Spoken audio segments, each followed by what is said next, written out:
We want to solve the equation cosine of 2 theta equals 0 on the interval from 0 to 2 pi.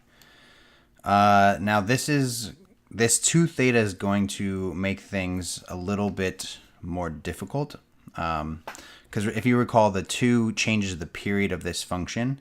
So the places that the cosine normally equals 0 is going to change a little bit. So we have to consider first, where are all of the places that the cosine is equal to 0. So the cosine is equal to 0 at theta equaling pi over 2 and at 3 pi over 2. Right, so if we were to try and solve for theta here, we could take the inverse cosine of both sides, and we have 2 theta equals the inverse cosine of 0. And if you solve the inverse cosine normally, you would get only angles in quadrants 1 and 2. But again, we're talking about angle measures from 0 to 2 pi.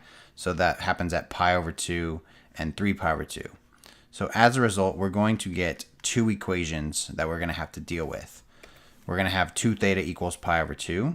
2 theta equals pi over 2. And 2 theta equals 3 pi over 2. Now, those are not going to be the only values that we're using here, because we have to look at future rotations around the unit circle, other cycles, because this 2 theta is changing the period and causing there to be more cycles between 0 and 2 pi. So we have to look at more cycles. So we're going to add 2 pi times k. These are just full rotations around the unit circle. So plus 2 pi times k. Again, just k is going to be any integer.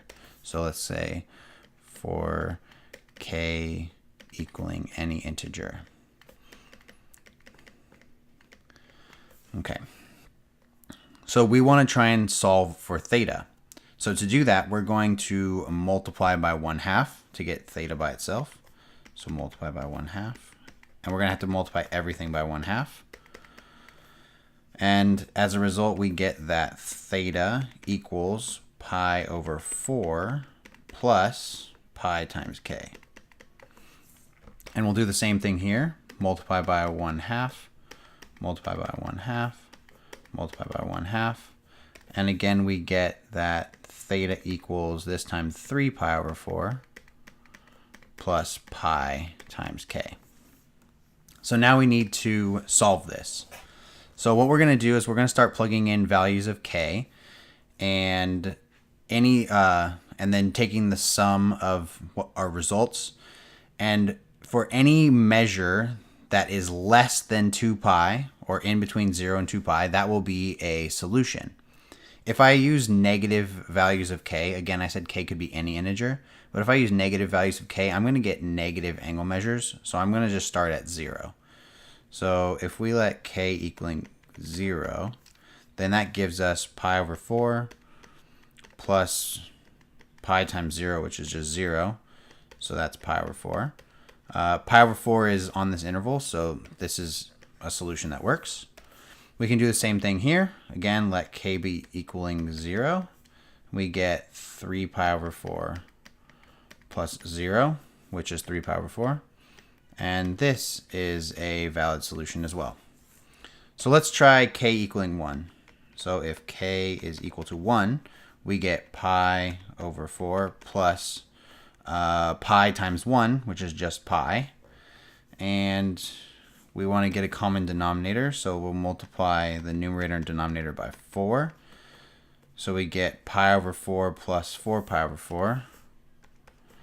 Pi over 4 plus 4 pi over 4, which is 5 pi over 4.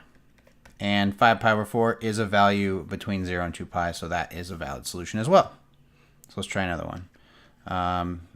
In this other equation, if k equals 1, we have 3 pi over 4 plus, again, pi times 1, which is just pi. We know that that's 3 pi over 4 plus 4 pi over 4, because we just saw that over here. So that's going to be 7 pi over 4.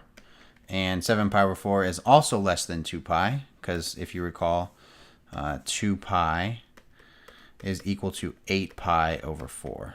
So any value that we get out that's less than 8 pi over 4 is going to be a solution. So if k is 1, we get 7 pi over 4. That works. If k equals 2, what do we get? Well, we get pi over 4 plus 2 times pi. And that already tells me that this is going to be too big, because 2 pi plus pi over 4 is going to be bigger than 2 pi. So this is going to be too big. And we know that it'll also be too big for this other equation, because 3 pi over 4 is greater than pi over 4. So if k equals 2, it'll be too big.